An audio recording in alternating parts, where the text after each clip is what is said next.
हमारे इस YouTube channel के सेगमेंट फास्ट न्यूज में आप तमाम का इस्तकबाल है। इस वीडियो में आप देख सकते हैं कम मिनटों में बहुत ज्यादा खबरें। तो आइए शुरू करते हैं वीडियो को और देखते हैं आज की ताजा तरीन खबरें। नल कनेक्शन काट देने की धमकी, पैसा लूट लेने धोखेबाजों की नई चाल। साइबर जराम पेशा अफराद ने हैदराबाद वाटर बोर्ड के सारिफिन को भी निशाना बनाना शुरू कर दिया है। वो सारिफिन को फर्जी पैगाम भेज रहे हैं जिनमें कहा जा रहा है कि अगर वो अपना वाटर बिल अदा नहीं करेंगे तो इनका कनेक्शन मुनक़ता कर दिया जाएगा। ये पैगाम देकर सारिफिन घबरा जाते हैं और कुछ अफराद को APK फाइल भी भेजी जा रही है जिसे इंस्टॉल करने के बाद इनके साथ धोखाधड़ी की जा रही है। जब यह मामला वाटर बोर्ड के हुक्काम के इल्म में आया तो उन्होंने फौरन रद्दमल जाहिर करते हुए आवाम को आगाह किया कि ऐसे पैगाम बोर्ड की जानिब से नहीं भेजे जा रहे हैं। हुक्काम ने अवाम से दरख्वास्त की है कि वो ऐसे नकली पैगामात पर हरगिज़ रद्दमल जाहिर ना करें। यौम तासीस Telangana, chief minister parade ground पर कौमी परचम लहराएंगे। तेलंगाना हुकूमत ने यौम तासीस के मौके पर 2 जून को जिले हेडक्वार्टर्स पर परचम कुशाई और सरकारी तकरीब में हिस्सा लेने के लिए वज़रा और अवामी नुमाइंदों को जिम्मेदारी दी है। चीफ सेक्रेटरी के राम कृष्णा राव ने GORT 711 जारी किया। जियो के मुताबिक यौम तासीस तेलंगाना तकारीब हैदराबाद और तमाम जिले हेडक्वार्टर्स पर शायाना शान मुनक़्क़िद की जाएंगी। Chief minister Revanth Reddy parade ground Secunderabad में कौमी परचम लहराएंगे और परेड की सलामी लेंगे। चीफ मिनिस्टर शहीदान तेलंगाना की यादगार पहुंचकर खिराज पेश करेंगे। हुकूमत ने 32 अजला के लिए यौम तासीस तकारीब में हिस्सा लेने की वज़रा और अहम शख्सियतों को जिम्मेदारी दी है। इलेक्शन कमीशन ऑफ इंडिया की टीम की हैदराबाद में आमद। इलेक्शन कमीशन ऑफ इंडिया के आला सतही वफ्द ने आज हैदराबाद में chief electoral officer Telangana C Sudarshan Reddy से मुलाकात की। इलेक्शन कमीशन ऑफ इंडिया की टीम 1 जून तक रियासत का दौरा करेगी। कमीशन के principal secretary Mohammad Umar, secretary Naveen Kumar और सेक्शन ऑफिसर रविंदर कुमार ने चीफ इलेक्टोरल ऑफिसर से फहरिस्त राय दहिंदगान की तैयारी, इलेक्ट्रॉनिक वोटिंग मशीनों और दीगर उमूर पर तबादला ख्याल किया। आज़ादाना और मुनसिफाना इंतखाबात के लिए दरकार सहूलतों के बारे में बातचीत की गई। तेलंगाना हुकूमत के अहदेदारों ने इलेक्शन कमीशन ऑफ इंडिया की टीम को प्रोटोकॉल की फराहमी के अलावा दीगर सहूलतों का एहतमाम किया। इलेक्शन कमीशन की टीम रियासत में मजालिस मुकामी और दीगर इंतखाबात में कमीशन के रोल का जायजा लेगी। ये टीम जिला अहदेदारों के साथ इजलास मुनक्किद करते हुए बुनियादी सतह पर इंतखाबी तैयारियों का जायजा लेगी। Chief electoral officer Sudarshan Reddy ने तेलंगाना में इंतखाबात के इनेकाद के मौके पर किए गए इक़दाम की तफसीलात से वाकिफ करवाया। बताया जाता है कि इलेक्शन कमीशन ऑफ इंडिया मुल्क भर में वोटर लिस्ट को नकायद से पाक बनाने की मुहिम में मसरूफ है, जिसके तहत बोगस नामों की बर्खास्तगी और 18 साल की तकमील करने वाले नौजवानों के नामों की शमूलियत को यकीनी बनाया जाएगा। इलेक्शन कमीशन रियासत में चीफ इलेक्टोरल ऑफिस की कारकर्दगी का जायजा ले रहा है। मलकपेट और अतराफ के इलाकों में ज़बरदस्त ट्रैफिक जैम। मलकपेट और इसके आसपास के इलाकों में कल ज़बरदस्त ट्रैफिक जैम देखा गया। चादरघाट और मलकपेट के दरमियान सड़क पर सीवरेज का पानी उबल पड़ा, जिसकी वजह से इस मसरूफ तरीन सड़क के अलावा आसपास के इलाकों में ट्रैफिक जैम देखा गया। ज़राए के मुताबिक सड़क के दरमियान एक गड्ढा पड़ गया जहां से गंदा पानी सड़क पर बह रहा था और इसके कामों का मुतल्लिका महकमे की जानिब से मरम्मत के कामों का आगाज़ किया गया, जिसकी वजह से इलाके में ट्रैफिक जैम हो गई। इत्तला मिलने पर ट्रैफिक पुलिस ने वहां पहुंचकर ट्रैफिक के बहाव को बेहतर बनाने की कोशिश की और इस सिलसिले में हैदराबाद ट्रैफिक पुलिस ने सोशल मीडिया प्लेटफॉर्म पर एडवाइजरी जारी की है। ट्रैफिक पुलिस ने कहा कि अकबर प्लाजा खदीम मलकपेट में सीवरेज के पानी के खराज और मरम्मती कामों की वजह से ट्रैफिक की रफ्तार चादरघाट से नलगुंडा चौराहा तक सुस्त है। चादरघाट से दिलसुखनगर जाने वाले मुसाफिरों को मुताबादिल रास्ता इख्तियार करने का मशवरा दिया गया। बीजेपी के तमाम चोर एक जगह जमा होकर मेरे खिलाफ साजिश कर रहे हैं, राजा सिंह ने कहा। गोशा महल के बीजेपी के रुकन असेंबली टी राजा सिंह ने फिर एक बार अपनी ही पार्टी के कायदीन के खिलाफ सनसनीखेज रिमार्क करते हुए कहा कि तमाम चोर एक जगह जमा होते हुए मेरे खिलाफ साजिश कर रहे हैं। इस मरतबा साजिश करीमनगर से शुरू हुई। बीजेपी के मुतनाज़ा MLA राजा सिंह ने कल कविता के एपिसोड में पार्टी कायदीन को घसीटते हुए कहा था कि अगर बड़ा पैकेज मिल जाता है तो हमारी बीजेपी के कायदीन BRS में शामिल हो जाएंगे। हर इलेक्शन में बीजेपी के कायदीन ने BRS से खुफिया साजबाज की है। ये रिमार्क बीजेपी हल्कों में मौजूद बहस बन चुका है और बीजेपी में राजा सिंह की मुखालिफत शुरू हो चुकी है, जिस पर आज फिर एक मरतबा रद्दमल का इजहार करते हुए राजा सिंह ने कहा कि मेरे खिलाफ पार्टी में जंग शुरू हो चुकी है। तमाम चोर एक जगह जमा होकर मेरे खिलाफ साजिश कर रहे हैं और इस मरतबा साजिश का मरकज करीमनगर बना हुआ है। उन्होंने बिलवास्ता तौर पर मरकजी मुमलिकती वज़ीर दाखिला बंडी संजय को इस बार तनकीद का निशाना बनाया। राजा सिंह ने एक मकतूब जारी करते हुए कहा कि कल मैंने कविता के इंकिशाफ की तस्दीक की थी, जिस पर मेरे खिलाफ पार्टी के कायदीन ही सोशल मीडिया पर गुमराहकुन मुहिम चला रहे हैं। उन्होंने कहा कि मुझे परेशान करने वालों को मैं हरगिज़ माफ़ नहीं करूंगा। गोशा महल के MLA ने कहा कि बीजेपी की कौमी क़यादत की जानिब से इंतबाह मिलने के बावजूद तेलंगाना बीजेपी कायदीन की कारकर्दगी में कोई तब्दीली नहीं आई। रियासती बीजेपी सदर G किशन रेड्डी का पार्टी पर कोई कंट्रोल नहीं है। पार्टी कायदीन हर रोज़ मीडिया में इख्तलाफ राय पेश कर रहे हैं, जिससे पार्टी कारकुन उलझन में हैं। मैं आवाम कायद हूँ और आवाम के मसाइल पर ज़्यादा तवज्जो देता हूँ। पार्टी कायदीन अपने ज़ाती एजेंडे को पूरा कर रहे हैं। पाकिस्तान का सफर, तेलुगु यूट्यूबर सनी यादव गिरफ्तार। सूर्यापेट के यूट्यूबर भैया सनी यादव को एनआईए ने पाकिस्तान का सफर करने पर चेन्नई एयरपोर्ट पर गिरफ्तार कर लिया। 2 महीने पहले यूट्यूबर ने मोटरसाइकिल पर पाकिस्तान का सफर किया था। एनआईए तहकीकात कर रही है कि आया यूट्यूबर मुश्तबा सरगर्मियों में मसरूफ है या हसास मामलात फराहम कर रहा है। डिजिटल आलात को फॉरेंसिक तज्जिये के लिए कब्जे में ले लिया गया। यादव के खिलाफ कई मामला दर्ज हैं और इसकी तलाश के लिए लुकआउट नोटिस भी जारी की गई थी।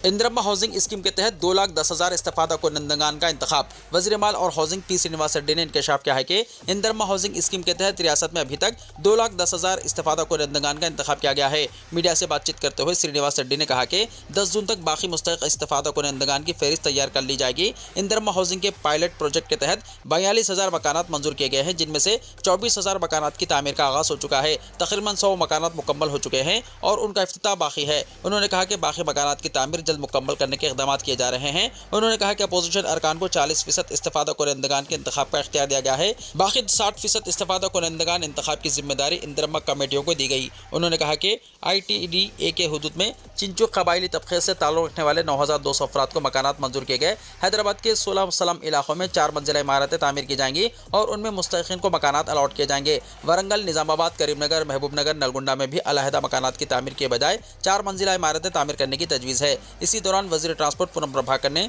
हसनाबाद में इंदिरम्मा हाउसिंग के तहत तामीर किए गए मॉडल हाउस का इफ्तिताह किया। उन्होंने इस मौके पर 144 इस्तेफादा कुनंदगान को मकानात की मंजूरी के लेटर हवाले किए। उन्होंने कहा कि हुकूमत हर गरीब और मुस्तहिक खानदान को इंदिरम्मा स्कीम के तहत मकान फराहम करेगी। ओवरसीज स्कॉलरशिप के लिए कल से दरख्वास्तों के अदखाल की सहूलत। बैरूनी मुमालिकी यूनिवर्सिटीज़ में तालीम के हुसूल के लिए इमदाद से मुताल्लिक़ chief minister overseas scholarship scheme की दरख्वास्तों के अदखाल का नोटिफिकेशन जारी किया गया। अखिलती तलबा स्प्रिंग सीजन यानी 2025 के लिए 21 जून से दरख्वास्त दाखिल कर सकते हैं। 30 जून दरख्वास्तों के अदखाल की आखिरी तारीख रहेगी। डायरेक्टर अखिलती बहबूद के मुताबिक दरख्वास्तों के अदखाल के लिए वेबसाइट www.telangana.cgg.gov.in से इस्तेफादा कर सकते हैं। 21 जनवरी 2025 से 30 जून 2025 तक दाखिला लेने वाले तलबा दरख्वास्त दाखिल कर सकते हैं। सर्टिफिकेट्स की जांच में जाली सर्टिफिकेट्स की सूरत में क्रिमिनल कार्रवाई की जाएगी। ओवरसीज स्कॉलरशिप स्कीम के तहत 20 लाख की स्कॉलरशिप और एक तरफ का फिजाई किराया 60,000 रुपये दिए जाएंगे। अमेरिका, बरतानिया, Australia, Canada, Singapore, Germany, south Korea, Japan, France और न्यूजीलैंड की मुसल्लमा यूनिवर्सिटीज़ में तालीम हासिल करने वाले तलबा दरख्वास्त दाखिल कर सकते हैं। पोस्ट ग्रेजुएशन और PhD कोर्सेज के लिए स्कॉलरशिप दी जाती है।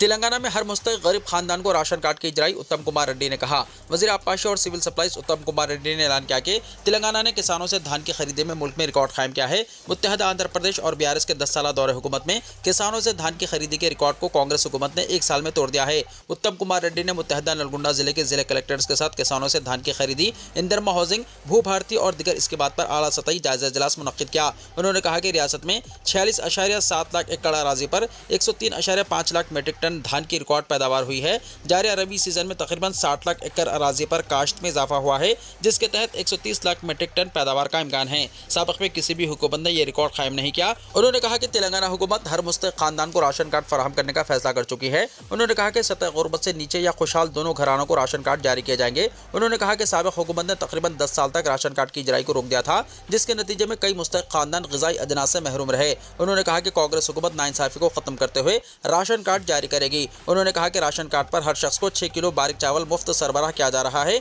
हुकूमत ने ओपन मार्केट से 40 रुपये फ़ी किलो चावल हासिल किया, जो इस्तेफादा कुनंदगान में मुफ्त तकसीम किया जा रहा है।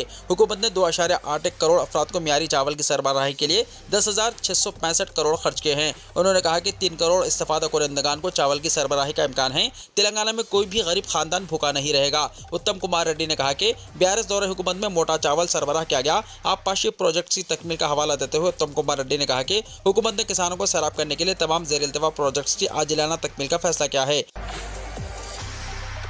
पाकिस्तानी फौज को जंगबंदी की भीख मांगनी पड़ी, मोदी ने कहा। वज़ीर आज़म नरेंद्र मोदी ने ऑपरेशन सिंदूर में हिंदुस्तानी अफवाज की बहादुरी की तारीफ करते हुए कहा कि इसकी वजह से पाकिस्तान को जंग रोकने की भीख मांगनी पड़ी। उन्होंने दोहराया कि हिंदुस्तान अब दहशतगर्दों और उनकी हिमायत करने वाली हुकूमत को एक जैसा समझता है। मोदी कानपुर में मुख्तलिफ तरक्याती प्रोजेक्ट्स का इफ्तिताह और सग बुनियाद रखने के बाद एक जलसे आम से खिताब कर रहे थे। उन्होंने कहा कि उत्तर प्रदेश आज उत्तर प्रदेश बनने की तरफ तेजी से आगे बढ़ रहा है। वज़ीर आज़म ने ऑपरेशन सिंदूर का जिक्र करते हुए कहा कि यह सिर्फ मुलतवी हुआ है और अभी खत्म नहीं हुआ। उन्होंने कहा कि ऑपरेशन सिंदूर के दौरान जो दुश्मन भीख मांग रहा था वो किसी वहम में ना रहे, ये ऑपरेशन अभी खत्म नहीं हुआ। मोदी ने कहा कि हमारी फौज ने ऐसी बहादुरी का मुजाहरा किया कि पाकिस्तानी फौज भीख मांगने और जंग बंद करने का मुतालबा करने पर मजबूर हो गई। उन्होंने कहा कि वो जिद्दोजहद आज़ादी की सरजमीन कानपुर से हिंदुस्तानी मुस्लिम अफवाज की बहादुरी को सलाम पेश करते हैं। मोदी ने कहा कि हिंदुस्तान ने दहशतगर्दी के खिलाफ अपनी जंग में वाज़ेह तौर पर 3 उसूल रखे हैं। हिंदुस्तान हर दहशतगर्द हमले का मुंह तोड़ जवाब देगा, इसका वक्त, तरीका और हालात हमारी अफवाज तय करेंगी। हिंदुस्तान अब न्यूक्लियर बम के खतरे से नहीं डरेगा और ना ही इस बुनियाद पर कोई फैसला करेगा। हिंदुस्तान दहशतगर्दी के मास्टर और दहशतगर्दी की सरपरस्ती करने वाली हुकूमत की तरफ देखेगा। उन्होंने कहा कि पाकिस्तान का रियासती और गैर रियासती अनासिर का खेल अब नहीं चलेगा। अगर मैं सीधे साधे कानपुर में यह कहूँ कि दुश्मन जहां भी हो उसे शिकस्त होगी। इंडिगो ने तुर्की एयरलाइंस के साथ शिराकतदारी खत्म करने का क्या फैसला। तुर्की की जानिब से पाकिस्तान की हिमायत और हिंदुस्तान मुखालिफ मौक़िफ़ अपनाने के बाद इंडिगो ने तुर्की एयरलाइंस के साथ अपनी शिराकत खत्म करने का फैसला किया है। Directorate General of civil Aviation यानी DGCA ने जुमे को मुतल्ला किया कि इंडिगो का डी प्लीस मुआहदा 31 अगस्त 2025 तक खत्म हो जाएगा। ये फैसला हुकूमत की तरफ से दी गई आखिरी और सिर्फ 3 महीने की रियायती मुद्दत के तहत लिया गया ताकि मुसाफिरों की खिदमत में खलल ना पड़े। फिलहाल इंडिगो तुर्की की एयरलाइंस से डी प्लीस पर 2 बोइंग 300ER 777 तैयारा लेकर दिल्ली और मुंबई से इस्तांबुल के लिए बराह रास्त परवाजें चला रही है।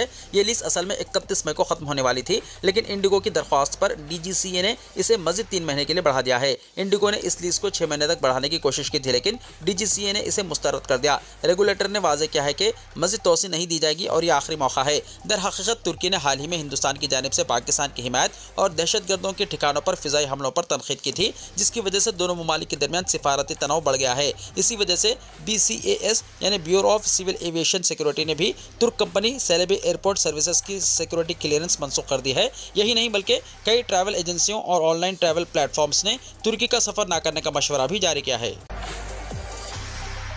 सऊदी अरब के 14 ममालिक के लिए तमाम वीज़े बंद। सऊदी अरब की जानिब से अहम ऐलान सामने आया है, जिसमें 14 ममालिक के शहरियों के लिए ब्लॉक वर्क वीज़ा कोटा का इजरा जून 2025 तक के लिए मुअत्तल कर दिया गया है। मुतासरा ममालिक में मिस्र, Bangladesh, Indonesia, Iraq, Pakistan, Hindustan, Nigeria समेत दीगर शामिल हैं। मुमलिकत की जानिब से यह फैसला हज सीजन से पहले इमिग्रेशन कंट्रोल, रश की रोकथाम और गैर कानूनी हज को रोकने के मकसद से किया गया है। सऊदी वज़ारत अफराद क़ुव्वत 14 ममालिक के लिए ब्लॉक वर्क वीज़े बंद किए गए हैं। इनमें इराक, नाइजीरिया, उर्दून, अलजायर, Sudan, Ethiopia, Tunis, Yemen, Morocco शामिल हैं। वाज़ेह है कि ब्लॉक वर्क वीज़ा एक ऐसा कोटा होता है जो सऊदी कंपनियां पहले से मंजूर करवाकर मखसूस ममालिक से वर्कर्स को बुला सकती हैं। तहम मुमलिकत की जानिब से पाबंदी आयद किए जाने के बाद नई दरख्वास्तें कबूल नहीं की जाएंगी। पुरानी दरख्वास्तों में ताखिर या रद्द हो सकता है। जिन अफराद को वीज़ा मिला लेकिन मुमलिकत में दाखिल नहीं हुए, वो दाखिले में मुश्किलात का सामना कर सकते हैं। मुमलिकत की जानिब से ये पाबंदियाँ जून 2025 के अख्ताम तक जारी रहेंगी और इम्कान है कि हज सीजन के बाद इसमें नरमी कर दी जाएगी।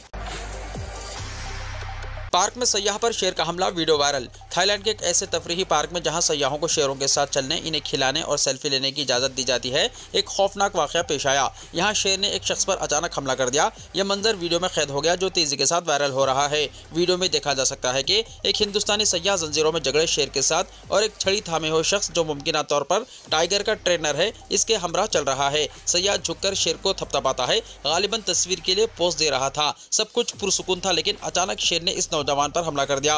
वीडियो ने जंगली जानवरों के साथ इस किस्म के करीबी ताल्लुकात की खतरनाकी और सयाहती मुकामात पर हिफाजती इंतजामात पर संजीदा सवालात उठा दिए हैं। मुकाम की तस्दीक तो नहीं हो सकी, लेकिन कई तबसरों के बाद ये वाक़या थाईलैंड के शहर फोकुट में वाक़ टाइगर किंगडम नामी मुकाम पर पेश आया, जहाँ सयाहों को शेरों को छूने, खिलाने और इनके साथ तस्वीर लेने की इजाज़त दी जाती है।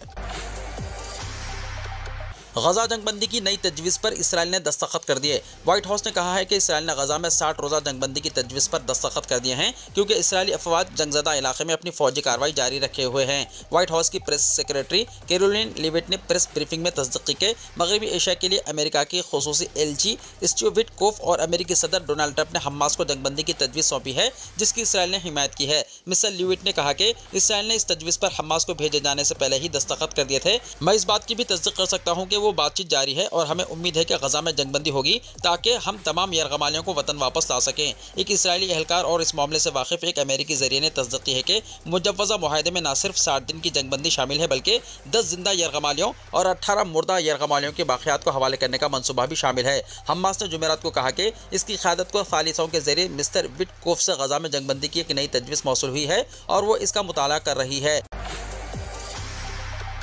वीडियो को लाइक शेयर कीजिए और हमारे इस YouTube चैनल को सब्सक्राइब करते हुए इसके बेल आइकॉन को भी प्रेस कर लीजिए, ताकि हर आने वाली वीडियो का नोटिफिकेशन सबसे पहले आपको मिलता रहे।